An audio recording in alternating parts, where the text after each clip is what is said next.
عمران آج کل دنیا جتنی اپنی نفسا نفسی میں ہے، ہر بندے کو پتہ نہیں کیا ہی اچیو کرنا چاہ رہے ہیں. لالچ پہلے ہوتا ہے، مطلب پہلے ہے، ملتے ہیں ہم بعد میں. میں نے کہیں پہ ایک دفعہ سنا کسی سے کہ اگر میں آپ سے صرف اس لیے بات کر رہی ہوں کہ مجھے آپ سے کوئی مطلب ہے تو یہ بھی شرک کی ایک نشانی ہے. میں ڈر گئی جب مجھے یہ پتہ چلا. مطلب میں بھی مطلب کہتی رابطہ سب سے ہے، واسطہ کسی سے نہیں. مطلب اللہ تعالیٰ جب ہدایت دینے پہ آئے، مطلب مجھے ڈر لگتا ہے اب کہ کہیں خیال میں بھی مطلب والی چیز نہ آ جائے. تو جب لوگ اتنا خوبصورت رشتہ جو اللہ تعالیٰ کہتا ہے میری نشانی ہے، شادیاں کرنے سے پہلے اس کی بنیاد لالچ ہے کہ مجھے ٹھیک ہے، لڑکی اگر لڑکے سے امید رکھ رہی ہے وہ تو اس کا تو فرض ہے کفالت کرنا. اور اگر مرد عورت سے یہ امید رکھ رہا ہے کہ میں نے اس عورت سے شادی ہی اس لیے کرنی ہے کہ مجھے اس سے یہ ملے گا، تو کیا ایسے رزق میں برکت ہوگی؟ دیکھیں یہ تو میں تو اس کو گھٹیا پانی کہوں گا کہ کوئی انسان کسی عورت سے اس لیے شادی کرے کہ وہ مجھے کما کے دے گی یا میں اس کی مجھے یہ ملے گا. وہ تو مرد بھی مرد نہیں ہے نا، پھر اس نے تو اپنے آپ کو زیرو کر دیا. مرد تو ایک چھاؤں ہوتا ہے، مرد ایک پروٹیکشن ہوتا ہے.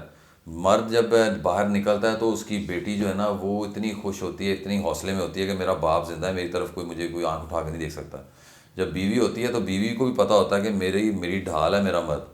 جان پہ لوگ کھیل جاتے ہیں اپنی بیوی کی عزت کی خاطر.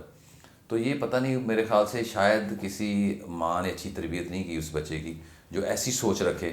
تو وہ ہمیں کسی کے مال پہ بھی نظر رکھنی چاہیے. میں تو یقین کریں، میں اپنے بچوں کے لیے کوئی گھر میں چیز لے کے جاتا ہوں تو میں یہ نیت اپنی کرتا ہوں کہ یا اللہ یہ میں نہیں کھلا رہا، تو ہی کھلا رہا ہے. میں بھی اپنے بچوں کو بھی میں نہیں کھلا سکتا، یہ اللہ ہی کھلانے والا ہے. سانس نہیں لے سکتے نا اپنی مرضی سے ایک بھی. جس کا اللہ پہ توکل ہوگا نا، آپ اس کی روزی بھی دیکھیں کیسی آتی ہے. آپ دیکھیں جیسی سوچ ہوگی نا، جیسی نیت ویسی مراد.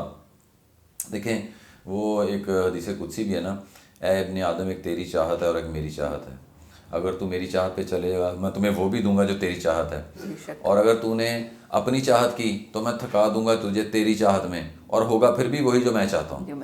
یہ جو لوگ اس طرح کی نیت رکھتے ہیں نا، یہ ساری زندگی پھر ذلیل ہوتے ہیں. وہ چاہت وہ کرتے ہیں، اپنا کام ایک ایکشن کر لیتے ہیں، لیکن اس کے اندر اللہ ان کو ایسے تھکا رہا ہے جیسے ایک جنگلی درندہ جو ہے وہ شکار کے پیچھے بھاگتا ہے اور شکار پکڑا نہ جائے اور وہ ذلیل ہو کے پھر ایسے بیٹھا ہو دیکھ رہا ہوتا ہے.